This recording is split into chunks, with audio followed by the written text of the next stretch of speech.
Actually, starting with my mother. My mother got me into gaming, and so I want to go ahead and pass this along and to continue with everyone else who's awesome on this panel. Is it me? Is it me? Okay, I just want to make sure. Hi, I'm Pleasantly Twisted. I go by she, they pronouns, and I am a Twitch partner as well. I'm also working in game dev, and I actually started my streaming career about 6 years, almost 7 years ago. I don't know, time is a farce.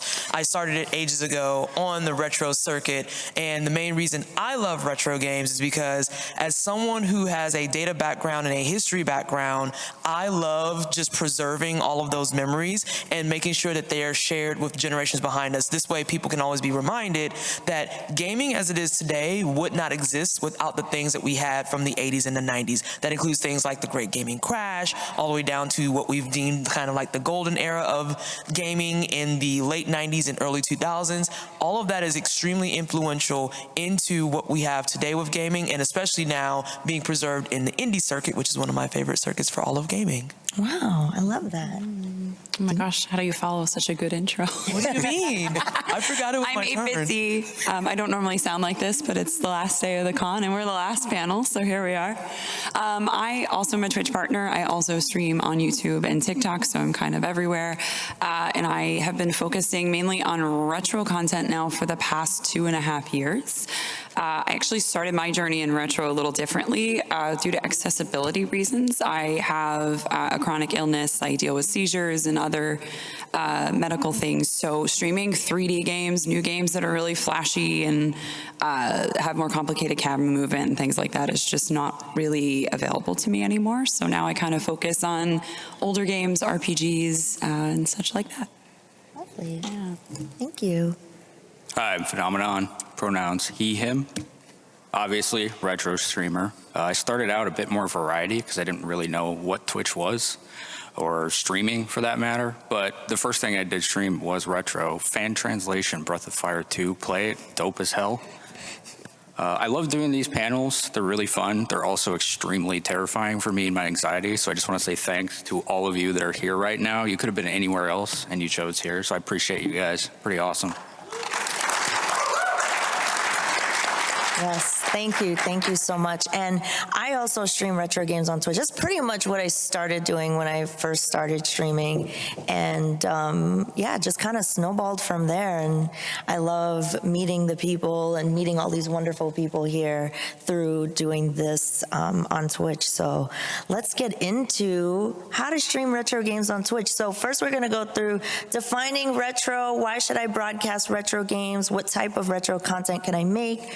Real hardware versus software, how do I broadcast retro games, platforms to stream on, and some game choices to kind of get you started. So what does retro mean? What do y'all think? We're gonna go with Jen. Jen, you wanna start us off? All right, here's the fun part of the entire panel, right? Talking about what does retro mean. You're gonna have some arguments all across the board from, okay, it's gotta be at least 25 years old. It has to go to the fact that you can only play it on a CRT, no adapters are allowed. You did it from your childhood, whatever it may be. Honestly, it's an ambiguous answer overall, but I'm gonna tell you my personal way of looking at it. For me, retro comes back from the time of when I was a child. I mentioned it earlier when I played games with my mother. If it wasn't for her, I wouldn't be a gamer. I got so impressed by the fact that she was playing Mario on the second loop, not knowing that that was even a possibility at that point in time, and being completely blown away. So getting back to the idea of retro, I think it's really important for a lot of individuals to look at it in the sense of what kind of feelings does it bring to you? Does it bring you joy? Do you have a nostalgic feeling where you get lost in it? You just jam into the tunes, the beeps, the boops, the deets, the doots, you know, and just feeling that energy that comes along with it. And so hopefully everyone here, as you continue to listen to everyone else explain their reasonings for what they think retro is, I think any of you out there also would have a really good idea of what retro is. Yeah, I like that you made it so subjective for you. Does anybody else have any thoughts? I have thoughts as well. I have thoughts too. I was gonna say I actually kind of agree with a lot with what Jen said. Is it okay if I call you Jen? I know we're not. Okay, fantastic. Yeah, I kind of agree a lot with what Jen said, because for me, retro is really really about reliving the games of my childhood. And in my case, growing up in a very poor household is getting access to those games that I never got a chance to play in my childhood. So all those games we talked about in the 90s and early 2000s and whatnot, I was in college in 2004. And at that point, I still had some things I had to get access to, but it was just like, whatever you can get your hands on. I wasn't able to actually start buying my own consoles in earnest with my own money until I was about 23, 24 years old. And I was working on my master's degree at that point. So that was like a whole swath of time and thus a whole smorgasbord of games that I just never got a chance to play, even though everyone and their mom was like, oh, you should play this, you should play this, you should play this. And I'm like, with what dollars? So it just became a case of when I started streaming, I started out with stuff that I really enjoyed and I really liked from my childhood. And I'm a really huge Sonic the Hedgehog nerd, like love Sonic the Hedgehog. Yeah, let's go. That's where I started for a lot of my stuff. So I was a big Genesis head and I had no idea about games on Super Nintendo. And as I started delving more into it in my older age, I was like, wow, I really had all of this stuff around me and no way to access it, and I just want to share that with people. And so as a result, that's how I got to share like my first experience with Chrono Trigger on my channel. I shared my first experience with Legend of Gaia on my channel, Secret of Mana, Sword of Mana, and then we had so many other games that just came out. Legend of Dragoon was one of my all-time favorites, and I was like, we're gonna whip that out because it smacks. Like that one doesn't need to have I never played it value. I'm gonna play it again because you should be witness to it. And then of course Breath of Fire 3, which I will preach about for eternity. But yeah, that's retro for me. It's about the childhood memories and the things I didn't get to do. Yeah, I love that. And I love that you're sharing those first time experiences with people. I love that. What did you got to say, Finn? I got a lot to say. Oh, okay. Lay it on us. Lay it on us. All right, let's put this in the viewpoint of everyone here and anyone watching this. What does retro mean? And that's the question you should ask yourself. Because art is subjective and video games are art. So what does retro mean? You're going to be the one to define that, and you're only going to define it for yourself. Because for me, it's a feeling, it's an emotion, it's an aesthetic, and a connection to things in your past. So what does retro mean?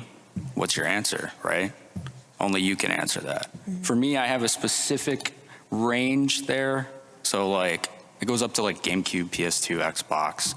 But beyond that, there's like DS, 3DS stuff that feels retro, and some of it don't. Same for Wii. Wii's like that weird middle ground. I don't know. Wii doesn't know what it is most of the time, but it's pretty good. That's true. It's just a little guy stuff. So yeah, you got to answer that yourself, and that's the best part about it because no one can tell you. Yeah. Dee, do you have anything to add? Like I can't follow that. That was perfect. Well, you know what? Stealing that from now on, though. Yeah, that was a good answer. I think, like it's funny because I get this debate all the time, like, oh, like PS3 can't be retro. Well, for me, I think it's like whatever is two systems before, whatever the current generation is, if somebody's trying to argue the point. But I honestly feel like, just like everybody said here, it's very subjective because if you ask like a very young kid, 8-year-old kid, they're gonna be like, yeah, the Wii is retro. And you're gonna be like, please don't turn me to dust. What the heck? Come on now. Like, seriously. But then I can ask somebody a bit older than me and they'd be like, yeah, I could see Atari being retro, but that's what I grew up with. So it is very, depending on who you ask. So you have to define that for yourself. So, but yeah, and I think a lot of us do sometimes. I'd like that you brought up the handhelds, Finn, because I sometimes forget about that. But yeah, if you want to stream PlayStation 3 and Halo 1 in the retro category, go for it, All right. So yeah, retro is always evolving and it's very subjective. And there are people who would argue that GameCube is not retro. That's why I had to add Mario Sunshine to that slide. Sorry, don't look at me like that. I'm not. That's not me shooting it towards you. I'm just like, wait, what? Yeah, it's true. It's true. Well, I guess it's also because it's been remastered too. So people are like, oh, Right. You know what I mean? I think that adds a complicated layer to it because we've seen this with, I stream a lot of Final Fantasy, and the Final Fantasy Pixel remasters came out, and now people are streaming the remastered copies of the game in retro, and people are mad about it. You know what? That's a really and good... it creates a really, I don't feel really either way about it, but it's been interesting to see the attitude about it. I don't stream them in retro, personally. Right. Like, would you stream the Tomb Raider 1, 2, 3 remaster in the retro category? Fun fact, there is a dedicated game for that says Tomb Raider 1 through 3 remastered. I personally don't care either direction because I get it, because it's retro, but also it's the remasters of a game from 1996 or 7, depending on who you're fighting. So Yeah, but you can also play those in the old school style too. So then Yes, you can. Right, the line you can even switch more, it. right? That complicates things even more. yeah, and it has like the old tank controls and everything too. Like everything from the original games is preserved in the remasters. So yeah, it can go either way. I think it also comes down to discoverability. You know, are you going to be discovered under the game category if you're streaming on Twitch specifically? This might not apply to like YouTube or TikTok. Actually, TikTok does have a retro category. It does. Yeah. Yeah. It does have like a generic Yep. retro category. I don't know if you know that. Some people didn't know that, but yeah, I feel like for discoverability or for people who might want to hire you for like sponsored stuff, they might be looking up the game and not necessarily because retro is not going to parse what game you're doing. So sometimes there's benefits to streaming under the game category, even though you might be like less discoverable that way. So yeah. I like that point about always evolving too, because I was thinking like, you know, let's ask people in here, raise your hand. Do you think PS2 is retro? Now, that's a lot of hands. Let's go back. What if I asked you that question 10 years ago? What would you have said? Yeah. Maybe, maybe not, but I don't Right. think it would have been as many. Yeah, exactly. That's the point. That's the point. So think about it. Why should you create retro content? Oh, this one makes me smile. Yeah. So I thought about this a lot, and I realized that there's something about retro content that really just hits differently than modern content does. So right now, live on my channel, I actually realized this while we've been at PAX for this convention, like over the course of the last 4 days. I am currently streaming Final Fantasy VII Rebirth, and it's amazing. It's absolutely fantastic. 10 out of 10, no notes, but the Moogles are ugly. I don't know why they're ugly. They're so scary. Oh, they're so ugly. Say it again. God, the teeth. They're so scary. They're terrifying. But as of this convention, I'm realizing when I get back, I'm making an announcement to my community. I am not streaming it anymore. Not even because there's anything wrong with it. Not even because there's nothing like good or like not fulfilling.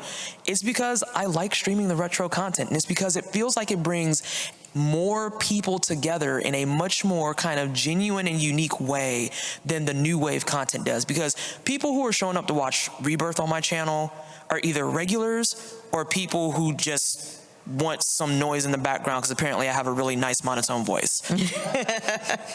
But thank you. But when it comes to the retro side of it, it's a little bit different of a conversation because I like to talk about games. And when I look at retro games, I get to talk about the history and then the inspiration and the way that they had to do the work. Like I love talking about Final Fantasy VII Original because I get to talk about how they made the actual 3D characters work, how the backgrounds were actually hand painted, and they had to put pathing on that in order to make it work so that it looks like, oh, they're running in and out of things, they're running underneath things, and then they had to put different UI elements there. I had to talk about things like how the material system works and all the ways that it could have been broken and all the different things you could do with Game Sharks and how you could bring certain scenes back to the game. I don't want to be a spoiler person. I'm just not that individual. But you could like do fun things to it. And there's just so much more to talk about because you have so many different age categories that come in too, because you have the younger wave that are just like, you lived like this? And we're like, yes. Yes. We did. And it was great. And they're just like, this makes my eyes hurt. And it's like, that's fine. Your eyes will adjust to it. It's not a problem. But you get the younger generations that come in and they get to learn about it. But then you get that generation that aligns with you. And it's just like, oh yeah, I remember when I played this on my Super Nintendo. This was dope. And then you get the even older ones that are just like, oh yeah, this is where we went after like my days on the Atari and other stuff. So it really builds and breeds a lot more interesting and unique conversation, in my opinion, about your content and whatnot. Because then you get to share that with people. And then if it's your first time, your second time, your 20th time, doesn't matter. People are looking forward to my Breath of Fire 3 challenge run because they know I know that game backwards and forwards. So it's going to be great to do like an oops all wrong masters run. I'm looking forward to that. Oh my I'm God, I so can't looking wait. forward to that. I'm really concerned because I think the way that the math is going to work is just going to make everyone like a middle of the ground person. I really, really think that's going to be what happens. But that's what I mean. Like, I get to talk about stuff like that, and people are like, how does that work? And I'm like, well, on today's Vanessa explains it all, and I just go into this diatribe and talk about it, and it's great. And I don't get that with a lot of the modern stuff like I do. Yeah, absolutely. Absolutely. And I can absolutely resonate with what you're saying, because when I think of when I'm doing retro gaming, I love to dive into the lore. I love to go into all the different aspects, and really important that we discover when we were going ahead and doing our show, New to Me, Neat to You, when we're bringing a couple of different games to the forefront and talking about these different aspects. So one of the things that was really important, especially like a game like Mega Man 2, when you go and look at all the people who worked on that game, none of those are their real names. Mm-hmm. Back in the day, they didn't want other companies poaching these developers and all these different artists away from each other, so they didn't even get to have the credit that they were deserving, the awesome work that they put on in there. And so me going and being able to explain that to my audience, or even right now, I hear all you lovely people, is like, it's such a big deal that these people work so hard to make something that you could feel was from the heart. And I know nowadays people work so hard to make these big AAA title games, but you can tell where sometimes it gets lost in the sauce out there, right? And it's like, gosh, it's just missing something. Like, they put a lot of hard work in here. It looks beautiful. The music sounds great, but I'm just not able to get immersed into it like I would like to. And I feel with the retro content, I get a lot of immersion, even if I'm not playing it. I love tuning into all these different individuals and just having them in the background and just listening to the soundtracks of those games. They're adding really cool points to whatever they're trying to do. If it's a challenge run, if it's a speed run like I like to do, or if it's just doing long discussions like Finn or Dee do when it comes to their kind of content on retro. And it's absolutely enamoring. Yeah, good points. I think too, for me as a creator, it's really the retro community is very different from like a peer-to-peer perspective, where there's not a ton of us, but there's a variety of content in there. We're all doing different things. Like you said, there's speedrunners, there's people like me and Finn that just, community chatting about nothing for 12 hours. We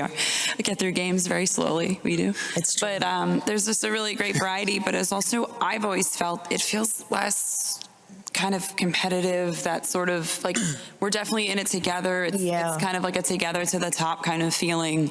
I've never felt like anyone in the retro community treated me differently because of my size.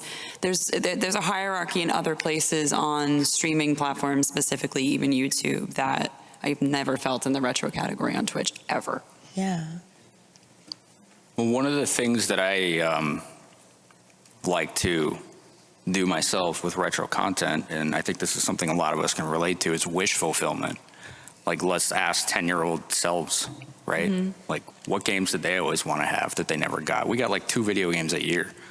They were expensive. I remember, heck, even in the 80s, brand new games were $75. Adjusted for inflation, that's like what, 110, 120?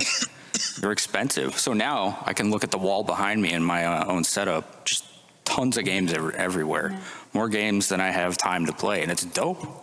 Like, and a lot of people can relate to that because they always wanted to see these games or always play them, and they get to experience them vicariously that way. So I think that's a lot of fun. That's a really compelling reason to create retro content, because you can make those connections with people through showing them things they always wanted to see. Yeah.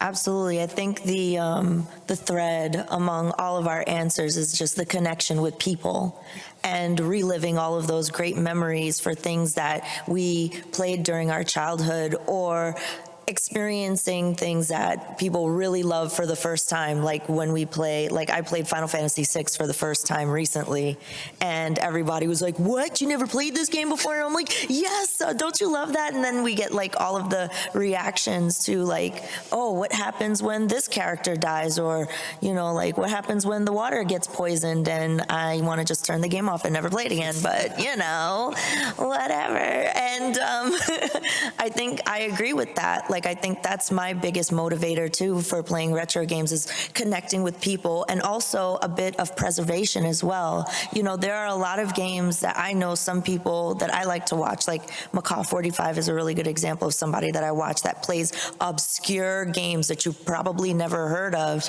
but there's no other video of it anywhere on the internet. So that person playing it is archiving it, so that way you can see it and it can be searchable and it will always live somewhere. So I think that's also a really big aspect of why you should create retro content. So let's move on to the next one, which is what type of retro content can I make? What kind of retro content can I make? Would you all like to chime in on this lovely slide here? Anybody first? Why you put this picture of me out here like this? Come on! You saw the slides before. I did. I just didn't realize that's where it was going to stop at. And I'm like, oh, that's me. That's me. So we have lots of really great examples here. First, casual playthroughs, which Finn is really good at. And I'm sure everybody here has done some version of that. Speed running, challenge run, retro achievements. We already saw Jen do Mega Man 2 this weekend for GDQ. And randos, fan translations, shufflers, all that kind of stuff. PT, I know you love doing that, you know? So do you all want to talk to like some of the stuff that you have done? Yeah. I also like to always point out, it doesn't have to even be gameplay. A lot of the retro content that I've been focusing on lately is history. Having conversations about Roberta Williams and Sierra games and, you know, showing the games and maybe playing them in the background, but using it as like an educational tool and talking about our history and kind of where we've come from. So I feel like that's what's cool about retro, because we can have those discussions, talk about Carol Shaw and all these incredible, influential people, and kind of to play through the games as we do it, but also then, you know, I love to talk about the history of Final Fantasy, and I'll do a shuffler with every Final Fantasy game in it at one time. So every 10 minutes we're popping between them, and it creates a really cool discussion around just the history of a series and who's involved and why they're different, and yet celebrating the threads between them. So I feel like it really is one of the only places in content that you can do all of that in one place. You know what? Actually, piggybacking off of that, I just thought, like, there are people who stream and they do like console, like cleaning or like repairs or like just like opening things up and breaking it down. Yeah. Or like sometimes people even do like, I've seen people stream like Nintendo Power. Like they'll read articles from Nintendo Power and like just like go through all the articles and like all the old game reviews and things like that. And that can be a really cool time capsule in itself, you know? Yeah. Speaking on time capsule, I love it when some of the individuals, I'll talk about someone like Retro Island Gaming, excuse me if I shouldn't speak about you, but I'm going to talk about him. Why do I like talking about him? Because one of the things he does on his stream is he goes and pulls out old school grid paper and he's mapping like we used to back in the day. We didn't have the game facts. We didn't have all these different YouTube videos that be like, well, I don't know how to get through here. Let me just look it up real quick. It's like, nope, I better mark this down or I'm going to forget where the heck I went, especially if anyone who played Willow on the NES growing up, good luck going through any of those caves back in the day. You would just loop around and be like, oh, there's just that one little nook I forgot about, and that's your way out of the cave. And so building on that as well as like the educational aspect. Now, we have our show that we like to do, but also for the educational aspect is that with nostalgia, I noticed is that people like to go ahead and they get more comfortable. They kind of get settled in. It's not a quick and then out. Even though you would think that's the case because I do speed running, it's going to happen really quickly. They're going to watch the run and they're going to be gone. I also like to bring up fitness content when I'm doing my retro gaming. Why? Because now people want to have that discussion. They want to go ahead and bring it up in the middle of it. And that's okay because why? I can go ahead and play the game and have that discussion with them. And so it's not intruding on their space on me just talking about what I want to talk about for fitness. They're asking particular questions. And that's possible thanks to being in the retro category. Mm-hmm. And for anybody who doesn't know what like maybe a randomizer, fan translation, or a shuffler, is that okay? I was going to say, I want to talk about that a little bit more because on that same tangent of conversations and engagement especially, randomizers and fan translations and overhauls are some of my favorite things to do because, again, it gives me the chance to talk about, hey, this is what's supposed to happen and here's what's actually happening. With randomizers, you can get all types of nonsense that's just shuffled and kicked around in your game and whatnot, and you're just like, oh yeah, so you're supposed to pick up this item 3 hours from now, and I have it right now, so I can't even use it. So I guess I'll just throw it in my bag. And people are like, why do you have that? And I'm like, we're going to talk about randomizers now. And all of a sudden, you now have a whole conversation, and people are learning about it. And then people get interested in it because they're like, oh, this is a really cool way to kind of remix a game that I'm really familiar with, that I really enjoy. And it's the same thing with shufflers, where they kind of can just shuffle you in and out of games. And it's just like, okay, well, I was doing Sonic 2, and every time I touch a ring, it's going to switch to a different Sonic game. And it's like, oh, this is problems. This is problems because it's all of a sudden you're just aware of all the Sonic knowledge you have, but at the same time you're like panicking because you're like, hold on, I don't know what Sonic I'm in. I've lost track of everything. Right. And then fan translations is a little bit more challenging to talk about because it does involve a little bit of work with emulation, and I don't want to talk too heavily about that in this particular panel just because of a lot of the things that circulate around it. But fan translations are especially nice because fans will go out of their way to grab games that are from Europe, Japan, that never made it here to the United States. So one that I actually played recently, that's a perfect example of that, is Terranigma. Terranigma never made it over here, from what I understand. People can correct me if I'm wrong on that. But it never made it over here.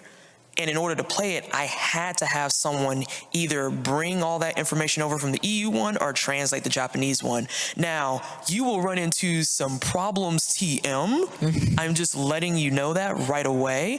But that was also one of the things that's really interesting to talk about because it helps people realize, 90s and early 2000s even, we didn't really have really good practices for stuff like that. We didn't have dedicated teams that are like, hey, all you're going to do is take this entire game and you're going to perfectly translate it for another region. They were just kind of working with what they had and using translators and the people that they had on staff, and that's it.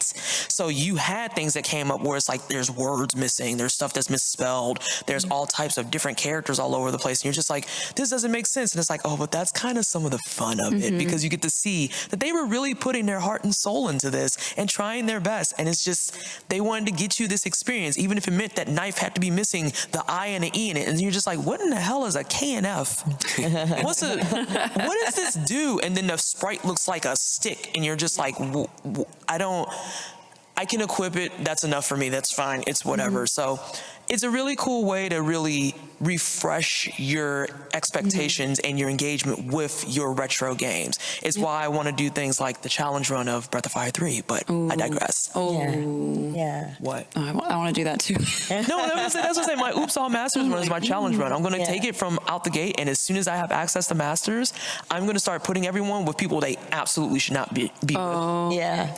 Yeah, like if I want to put Nina with Bunyan. Oh, just on principle. I like that. I'm in. Yeah. See? Yeah, exactly. So yeah, randomizers, overhauls, fan translations, and challenge runs. Please do challenge runs of games. It's super fun. Yeah. You know what's funny? Like, I really love A Link to the Past, right? Like, that's one of my favorite games. Grew up with it, played it a million times. However, you don't realize how much you don't know a game until you try to do a randomizer and you think, oh yeah, I know this game like the back of my hand. And then you're like doing a randomizer and you're like, wait, what? Life gets different when you're expecting a health potion and all of a sudden it's like a shield. Yeah. And That's like, not what I wanted at all. Yeah, and then you have to like think backwards, like how do I solve the problem? I only have this item. How do I go backwards and try to figure it out? And another good at trolling you too. Yeah. All right, let's go get the hook shot. Oh, great movie. Like, all right. Yeah. And I was going to say, and then the other thing about it is with randomizers, especially depending on what you pick up, that'll also completely reroute your game. Yeah. Because if you don't have the right stuff to go to Castle A, then now you have to figure out, well, wait, what do I have and where can I go? Yeah. So now you have to figure out, are you exploring? Are you going to just reroute completely and go to a completely different location? That was something I had to do in a run that's not retro, but it's still indie inspired for a game called Time Spinner, where literally I have all of my in-game stuff and I'm like level 10. They expect you to beat the game when you're like level 30. Yeah. And I'm just like, oh, this is problems. And but you have all your stuff, but you have nothing to fight with. You have like really crappy armor, but you have all your stuff to go beat the game. So you have to decide, are you going to beast mode it and go beat the game? Or are you going to run around and see if there's other stuff you can get and then open boxes that are traps or rings and other stuff and hope that you get some stuff that you can use? Yeah. Yeah. I know we have to move on to other stuff, but I just want to add, with shufflers also, it's a really cool way to get to know your community, because I do this thing every month where I let everyone in my community pick a game on a certain console, so we pick a different console. So we just did PS1, and people will pick stuff they love. They'll pick stuff that you've never heard of that is horrifically controversial or bad, like just from a mechanic standpoint. You did that to me. I did. I made you play Barbie Adventure, right? But it's a really cool way to get to know your community, because I discover games I never heard of, and people have these really cool sentimental stories or attachments to these games. Yeah. So it's like a cool, unique way to get to know the people in your space too. I love that. And even more reason why you should create retro content. Yeah. There you go. Well, then let's talk about, how do I start broadcasting retro games? I've never played a retro game. I just bought this Dreamcast. How do I hook it up to my computer? How do I get it to work and start? So here are a few things that you might need on a very basic level. Obviously, you're going to need a console, you know, whether that's this, a Nintendo Switch, something, because you can do Nintendo Switch Online, and that could count as retro games. You need games. You need some form of a capture card, and I know here probably everybody uses like a different kind of capture card. Probably, yeah. Yeah, it's not like you need a specific kind. Cables for your console, whether that's like, you know, composite cables, which is the red, yellow, white component cables. And then there are some consoles that you can do HDMI out with. So like if you know the company Analog, they do like HDMI out, but it's like they have like a Super Nintendo, the Super NT, and the Mega SG, even though they stopped making them. But those are like things that you can think about, like consoles like that. And then an upscaler, usually that's something like a RetroTink, an OSSC, like things like that. And what that does is you plug in your console, and then you route the cables, and then it scales the image and then outputs it to HDMI, right? Like, am I explaining that correctly? That's Yes. Mm-hmm. Awesome. Man, I remember my stuff. All right. I'm proud of you. This is You studied. All right. And then a software subscription. And the reason why I list this as an option, like, let's say you want to do like the most easiest point of entry. Like, I can't afford to buy a console right now. The example that I'm giving here, Anstream Arcade, they're not sponsored, but Anstream Arcade, it's like a web-based service where you can log on and they have a library of retro games that you can play and essentially like use it as a browser source and capture the game. And there's Amiga on there, there's like Super Nintendo, PlayStation 1, there's all kinds of stuff. So that's one way that you can do it if you're looking to get in like the most budget-friendly way. And then, of course, emulators, and you need a computer to capture everything and send out the signal. And yes, I did put a retro computer there, because why not? Do y'all have any thoughts on the list that I've posted here? Anything to add? Just the games. I mean, proper rapper. That's a good one right there. Yeah. Oh, hell yeah. that's Big punch. It's all in the mind. Don't make me recite the whole thing, because I will. Oh my gosh. And then, of course, if you're like really, really, really brand new to streaming, and like you're like, oh, I don't even know what streaming is, you're gonna need some kind of software. And typically, like most broadcasters I know use OBS because it's free, it's open source, and you can download like plugins and adapt it to whatever you need. So that's usually what people start off with, but there are other programs that you can use to capture your gameplay and send that signal out. And in fact, like if you are streaming on TikTok, there are programs, like capturing programs that are specific to TikTok, for example. Like there's TikTok Live Studio. So every platform could work differently depending on how you want to do it. So if there's nothing else to add, I'll switch to the next one, which is real hardware or software. This is a major question. I know we're going to have a lot to say about this, so let's start with it. So the biggest barrier to entry here, obviously, is do you have the hardware, right? Retro games typically aren't easy to get access to anymore. They ain't cheap. They ain't cheap, you know, they get thrown out, they break over time, whatever. But there's a lot of us, like myself, who, when compared to playing in emulators, the experience is just intangibly different. It just feels better. It's more fun. And if you are obsessive like myself, you get a CRT to hook everything up that way and play it on that, duplicate the signal and send it to the list that Ash just gave earlier so that your viewers or, whoever can see what you're doing. But again, those barriers of entry are significant. So you have to decide if that's worth it to you or not. Software, much more accessible. And I think the most important thing about, software access is accessibility. How many of these retro games are out there that exist that are literally impossible to buy now? So you have to look at these subscription services or Nintendo Switch Online, or if you, have the capabilities, you can actually back up your own games and play them that way. That's legit too. So you have to decide which way is going to be more fun for you and accessible at the same time. Absolutely. Like spending $3,000 to buy a little Samsung, if you want to. Yeah. I was going to say, Want to go down there and get one? I didn't think I'd ever see one of those in person. Not in person, no, absolutely not. Yeah. I think personally for me, it depends on what we're going to play. Like, I'll switch between both. It's like, do I want to hook up my Amiga 500 and potentially get the Meditation Guru error and have like the game like freeze while I'm playing? If y'all know what I'm talking about. It's like a regular thing that happens.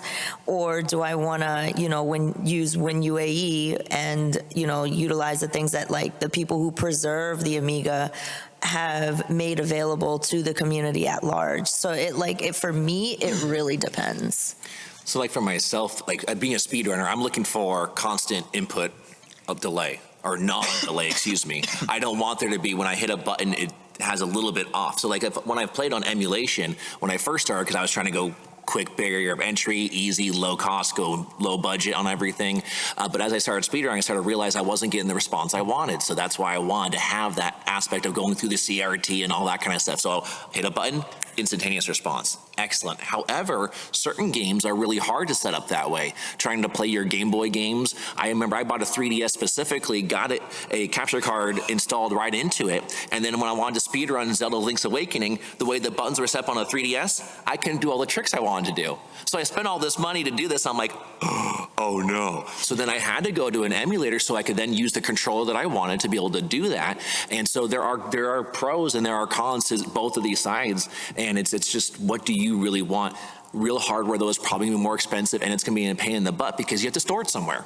Mm-hmm. It's a lot easier to store it digitally than it is to store all over your house if you have limited space. Mm-hmm. Yeah. I think one thing, too, I'd like to also let people know that could be an issue. It's not a major issue, but I just like for people to know is like sometimes there's a little bit of gatekeeping when it comes to, oh, what do you mean you're not using real hardware? And it's like, we just need people to play video games, yes. Okay? Correct. Right. Yeah, we just need people to play video games. So I feel like as long as you can get it, it's affordable to you, it's accessible to you, do what you need to do to get it working and streaming and connecting with people through the joy of retro. The accessible part actually is a really good other point I want to bring up. So I speedrun Mega Man 2. I did it for GDQ earlier yesterday. And one of the things I had to go and let everyone know, because I am playing on original hardware, is when I'm beating the Wily bosses, they all flash because it's explosions. That's back then on the NES. That's not what they could do. They make it seem, oh, this is awesome. Well, people have some light sensitivity. Might cause seizures, might cause other comorbidities that they have to deal with. And so what's really cool about some of these re-releases on these legacy things, guess what? No flashing. So they can go back and enjoy these same exact games. Nothing's changed besides the fact maybe a different controller that you'd be using for, and now they don't have to deal with the flashing. Mm-hmm. Yeah. Those are really cool accessibility things that have been added to games by using the software versus the old school hardware where they had those limitations. They tried their best, but nowadays you can see it aged a little poorly. Yeah. Absolutely. And you know what? In what we were talking about, I just realized that we actually are covering the next slide, which is the benefits and drawbacks of real hardware. Yes. And I was going to say, like, a lot of it's been already brought up, but kind of looking at the pros and cons and stuff. When I think about the pros and cons of hardware, like, so very transparently, me and Ash were both looking at this lovely gem of a Dreamcast that you see on the stage here. And the problem, no, it's fine. It's completely fine. It's very, very fine, because I messed up when I didn't get my Game Boy Advance, honestly. But the thing is, this is wonderful to have for, like you see on the slide here, for street cred. And it's like, oh my God, you have like a legit Dreamcast. And oh my God, you have an actual GBA. Oh, you have this version of GBA. You know, it has all these different features and stuff like that. I forget which one it is. It's like, I know that it's on the back of it is like bottle version 001 or 101 or something like that, where it has a better backlit screen and it's extremely hard. Thank you so much. Yeah. And it's hard to get your hands on, because nowadays, if you want to buy one, those joints go for like $200. Really? Yes. Oh, crap. I was going to go get one, and they were talking about charging $200, and I was like, well, I don't have time for that. So I have like 3. give me one. I want one. But yeah, it's really cool to have it. And then kind of to some of what Andrew was talking about, you also, if you're talking about doing any type of unique things, you have lower input delay, and you get to have like much more kind of responsiveness and whatnot. But something that happened to Andrew's run yesterday, which is a downfall. In the middle of the run that he was doing, because the table got bumped, the Nintendo jostled just right, the entire game reset. The entire game reset. I was mortified and It wasn't my devastated. fault. Yeah. It was not. And that's- It was not my fault. And it was out there. And that's not to like put it out on blast or anything, but that's stuff that you have to be cognizant of, because a lot of that older hardware is not built for stuff like that. It's built differently and it lasts. Like a Super Nintendo still works to this day like nothing is wrong, but there's small kind of things and protections and whatnot are not in place. So you have to be really sensitive about storage and really, really cognizant of the fact that you're putting stuff in certain places and doing certain things with them, because it doesn't take a lot for those to go south very, very, very quickly. But again, this actually was a pretty decent price point, but here's what's terrifying. Do you remember how much a Dreamcast was when it first came out? I'm trying to remember. Finn, do you remember by chance? I think it was close to 200. If I'm not It was close to mistaken. 200. So this is a rare case where this was on the floor today for 150. Yeah. That's actually very good. Yeah. A lot of times you'll get other consoles, like I said, they said $200, and I was like, I gotta walk on that. There's no way in the world I'm paying that. And then $250 back in at Toys R Us in San Francisco. I spent $250 for a Dreamcast. I took all my games, I sold them all so I could go ahead and get the Dreamcast. Yeah. And then another thing, we're not talking about the integrity of the games themselves. We actually ran into this with my stream when I was playing Eternal Sonata on my Xbox 360. Fantastic RPG. If you happen to get your hands on it, please play it before it's too late, because there's no remasters of it, there's no remakes of it, and those discs are degrading over time. There's disc rod? There's disc rot. There's disc rot. Because we went to play it, and it's bad enough that the 360 is already kind of jank because it's old too, but then the disc rot on it, there was times where I had to just straight up start the game over. Right. Because it just stopped reading. It's like we don't know it's there. Yeah. And then we just have to take it out, clean it, pray for the best, put it back in. Okay, we found it this time, but it's happening now. Yeah. So that's a real thing that can go down with real hardware. Is the older it gets, the higher the likelihood that it's going to stop working, it's going to rot, it's going to deteriorate. Your cards are going to be donezo, and now you have to have someone who knows how to open stuff up, clean things up, put in new cards and all that. And that's not a knowledge check that I got. I know a lot of things, but I don't have that level of knowledge. Yeah. God forbid I have to learn how to solder something. Yeah. I don't know. Oh my God. Battery replacement. This is why I'm also like, I personally am very big team software. Yeah. I'm a very, very big emulation head. I love doing emulation. You get more access. You'll be able to get more games and put them in a much more concentrated location. You'll be able to put them all on your computer, like Ash was mentioning before. And it is a much lower barrier entry to cost. However, even though it may cost less, if you are not tech savvy, sometimes emulation can become a pain in the ass very quickly, because there's different types of platforms, there's different types of codes, there's different types of ways to set stuff up. If you want to put it on a certain type of system, congratulations, that is a completely different setup than how you put it on your PC. So now you have to have a whole new knowledge set to get that going. Based on you doing retro achievements, I know you've done retro arch. Sometimes retro arch just is bloated and doesn't know what the hell it wants to do. Yeah. Beep, bump, Yeah. bump. Yeah, a lot lot of beep boops. Oh, Okay. there's been plenty of times you go to plug in controllers, and it's just like, we don't know what that controller is. It's like, bro, this is a 360 controller. What do you mean? Everyone wants it. What do you mean? And then on top of that, we do have the anti-emulation crowd. Oh. Ash touched on this. Be careful if you do stream stuff with emulation, because there are people who are very, very, very sensitive to the idea of, oh, you're emulating it, so you're a thief. And it's like, bro, I'm not going to go out and spend $300 on a Chrono Trigger cartridge. That's just unreasonable. That's like most of my bills. We're adults here. That's not a fair entry point for me. If you happen to have your cartridge from way back in 1996, proud of you, love that for you. Aces. But for someone like me who didn't get it back then, that's what we're dealing with now. Yeah. It's $300 for some of these cartridges. Earthbound in box is ridiculous. Yeah, let's not even. Absolutely absurd. Yeah.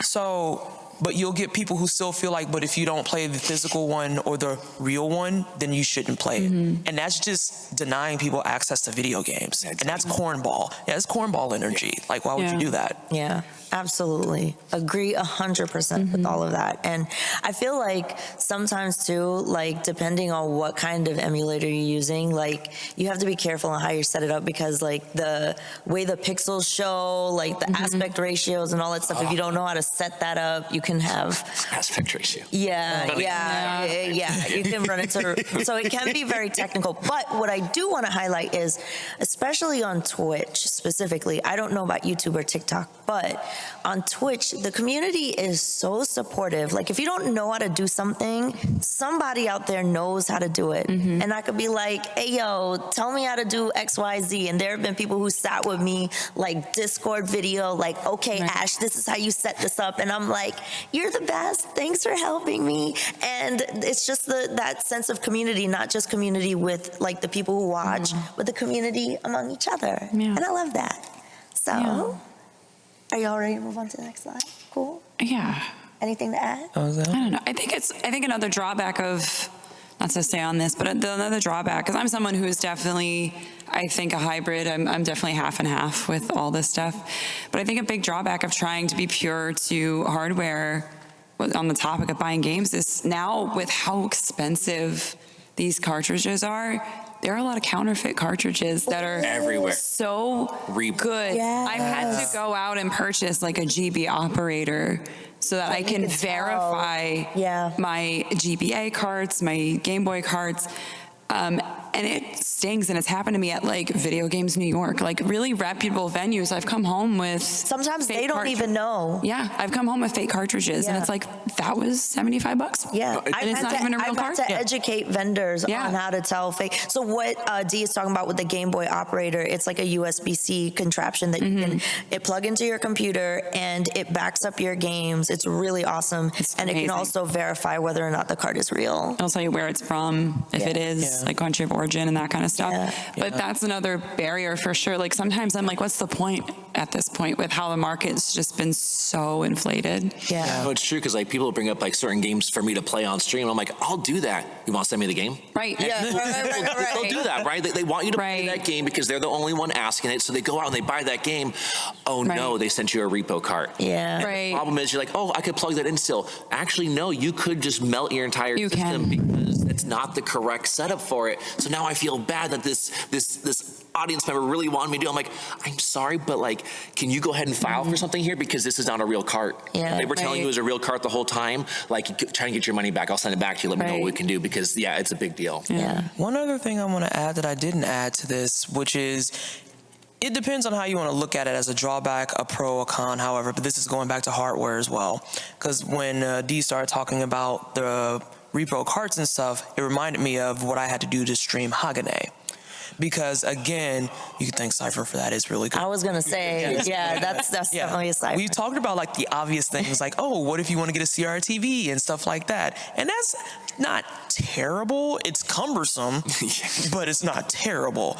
But what people don't talk about is, depending on what systems you're using, when we had that slide with capture cards and stuff, that can start getting really complicated really quickly. Because sometimes you're gonna do like some Frankenstein looking stuff where you have to put chords into a cap card, into a different type of translation card, and now it has to go to your HDMI cable. And again, if you're not tech savvy or have someone around you that's tech savvy, you will look at that and be like, I don't know how to get this going. And that's challenging because you can't just plug your Dreamcast right into your computer. That's not how that works. But then all of a sudden now you have all these other things you have to connect together, and it gets really intimidating too, because if you don't know what you're doing, it's real easy to look at that and be like, I am terrified that if I plug this in, I'm gonna blow up my entire computer. Yeah. You also have to contend with the rat's nest of cable. Dude, we don't talk about that. Oh, no, don't go under my desk. We don't go, please stay from under my desk. As streamers, like, you know, we have cable management problems to begin with before we even start bringing in console cables into this equation. But that's a very good point. Very, very good point. Okay, well, game suggestions. Game suggestions for anybody who wants to get into streaming retro games. I hope you all like my little choices there. It's gorgeous, honestly. Lots of points to anyone who can name all of these games. Is that Illusion I see Gaia? small. Illusion of I Gaia. will say I saw. I knew I loved you. Yes. But let's go down the line. And, you know, what game would you suggest for somebody who's just getting into retro, they don't know what to broadcast, and they want to start building? What would you say? Let's go down the line. Well, personally, play what you love. Like, that's going to resonate the most with your audience, right? Yeah. Like you should really play a game that you love. And with that being said, for myself, that's going along the lines of all the Mega Man series. And then also, any Turtles fans out there? Can we get some cowabungas out from the crowd, maybe? Like a couple of it? There we go. Awesome. So yeah, like Turtles games, I love those. And the idea of bringing those back and then playing them with your friends and just being able to like jump into that couch co-op feel, it just brings back so many good memories. Yeah, I love that. Not to completely kidnap your answer, but to kind of sort of kidnap you. Definitely play the stuff that resonates with you. And what I mean by that is it's always nice to start with something that you're familiar with. So again, I'm gonna bring it up every time because it's my heart and soul and I love it to pieces. I literally have a pygmy tattooed on my arm because I love Breath of Fire 3 so much. I started out with doing something once I broke into it with playing something like Breath of Fire 3. And that's when I realized I can stream the ones that I never got a chance to play and use that as kind of like a segue. Stream stuff that you've wanted to play this entire time that you never got a chance to. You'd be surprised what your new favorite games are going to be. Like playing I Am Setsuna is what led me to discovering Chrono Trigger, because I was just like, I heard of it. I remember drawing Ayla when I was really young, but I didn't think anything of it. And once I got a chance to play it 5 years ago, it was life-changing. It is one of my all-time favorite RPGs, like bar none. Breath of Fire 3 still has my heart, like it really does. But Chrono Trigger is like just way up there. Yeah. And one of my buddies is out in the audience. I played one of his favorite RPGs, like I said, which is Legend of Legaia.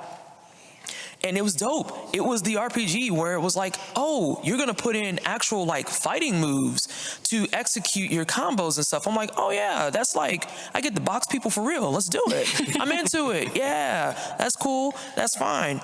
But, and then of course, another one I'll name is Legend of the Dragoon, because it's such a slept on game. And it's so good, and the story's so great, and the way that they kind of just execute the combat, and you get to turn into dragoons and stuff, and it just, as you're finding those things, you can even open that floor to your chat and say, hey, I really liked Chrono Trigger. What else do y'all got? And they are more than happy to come through with a full bullet list of, oh, if you like Chrono Trigger, I got you. And they'll just give you all types of things to play from there on. I love that. Yeah. I'm going to skip and go to D. Oh, okay. I'll try to be fast. No, don't be fast. I feel like there's two levels to it, right? Like, I agree, play with what you're comfortable with. I always say Final Fantasy IV is like such a just essential RPG that I think has all the great elements of an RPG that's quick and is a good introduction to a really famous franchise. So it kind of opens the floodgates to just that. or just turn-based games in general. But I also think try things you missed. Like we've been saying, I agree. Like for me, I've found such a love of text parser DOS games, like MS-DOS. I've been obsessed. I've been on a journey with like King's Quest and Space Quest, and it's opened up such an avenue of retro and a part of the community that is so passionate that has become like core community members of mine. And it's a community I never would have found if I didn't go out of my comfort zone. So that's kind of I love that. my thing. I would want to aim this towards people who have that mindset that, hey, I want to start a retro stream and try to grow this. So let's say you're growth oriented.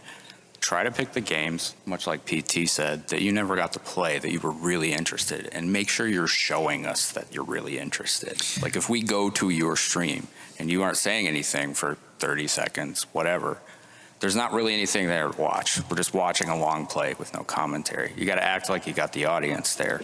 So give us that. Make it some kind of content that's important to you and interesting to you. So that could be first playthroughs of games you always wanted to play, or replays of games that you adore. Or you can flip the script and you can go straight for the jank meme trash and just get the laughs out of it. People love a good spectacle. Like we got the Bubsies out there, you know, you got the Seven Sagas, you got all the Glover, come on. Glover, Karnov, yeah. It's all out there. It's all out there waiting for you. Just make sure you're being entertained and show us that you're entertained so that we can be entertained. Absolutely. I love all of those answers. They're so good. I think, okay, so this is quickly before the last slide. If I was to give a suggestion, I definitely agree with everybody. Play something that you love. People will feel that joy from you because it's like, oh my God, I love this thing. And definitely play something, I would say if you didn't want to play something you didn't know, like definitely play something that you can speak to while you're playing it. And like for me, it's like always be talking, right? Like narrate everything in the game. So if it's something that you really, really know, like that could help draw people in as a first time thing. So like for me, like games like Super Mario World or Yoshi's Island or Mario 64, like things that I really, really, really know well, Link to the Past, and then I can speak to it even if I'm not really like paying attention to chat. Like I can always be talking, they can see my energy and they'll be like drawn in and they'll want to come back. So those would be my suggestions for what to do, when to start. And then, so we're going to give it a little disclaimer because we're going to open it up to questions. We have 3 minutes, so probably like 1 or 2 questions, but we can't cover any unlawful ways to acquire video games, whether you're playing on console or an emulator. For the rest of the panel, we're assuming you're the rightful owner of the games you want to play. So if anybody has any questions, there's a mic right here in the middle. We'll be happy to answer any questions that you might have about streaming retro games. Rapid fire. Yeah, rapid fire. 2 minutes. Yeah. I'll say you came up quickly. Hi. Great panel, by the way. Really, really enjoying the conversations that we've been having. I just want to say, I have like a soft spot for retro gaming. When I was young, like really young, like 10 years old, my favorite game at that time was Live Alive for the SNES because I watched a YouTube video of someone doing showing the fan translation of it, and I was like, this looks so cool. So I played that with my brother, and it was crazy. I know there's a remake now, but it was crazy back then. So I have a soft spot. So here's a question just about more streaming, a little bit more towards like the actual streaming journey. I feel like for streams, a lot of the more expected content is like, this is my first time playing the game, here's my reactions, and a lot of viewers come in to say like, this is my favorite Zelda game and I can't wait to see your reactions to like all the good parts. But as with retro games, a lot of the times you're playing games that you've already played.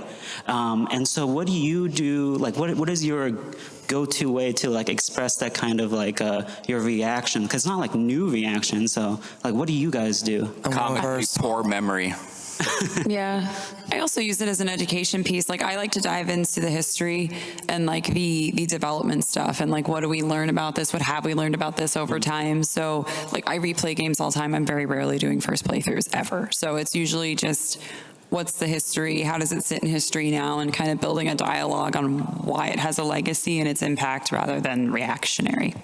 I think the interesting thing. I was gonna say, further I that- like talking about the fun stuff that's hidden behind the scenes, the Easter eggs, why I like certain scenes, or I like to even go further in. And so we were talking about, again, Final Fantasy VII Rebirth, but we're talking about Final Fantasy VII Original as well.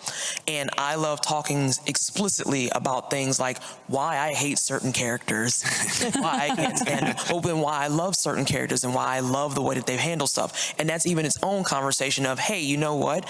I hate this character, and that's intended. That was the end goal. I'm supposed to hate this character. So they did great with their writing and whatnot, and so on and so forth. Sometimes you just hate them, but other times there's actually like rationale behind it, and you can kind of expound on that much further and much more. Also, I love a good Easter egg. I think one of my favorite things, though, about it is I'm older now, so like I see the game through different lens. So I'm experiencing it a different way, and I think that's important to convey that to people. Yeah. Thank you. Thank you. Quick supplemental question, just based on what you We've guys. got like 9 seconds, sorry. so I'm sorry to cut you off there. Okay. Yeah. Thank you guys. Thank you so much. Yeah. Yeah. One last. Oh, we're at time. We have to cut the questions off. Yeah. Okay. I'm Okay. so sorry. Okay. We'll stick around right outside. Yeah, we'll talk outside. Well, thank you so much. Please follow all of these wonderful people. Thank you, everyone. General Andrews, Pleasantly Twisted, 8-Bit-D, Phenomenon, and AshSaidHi. That's me. And thank you for coming to our panel. We really appreciate it. Thank you. Thanks, Thanks, y'all. everyone.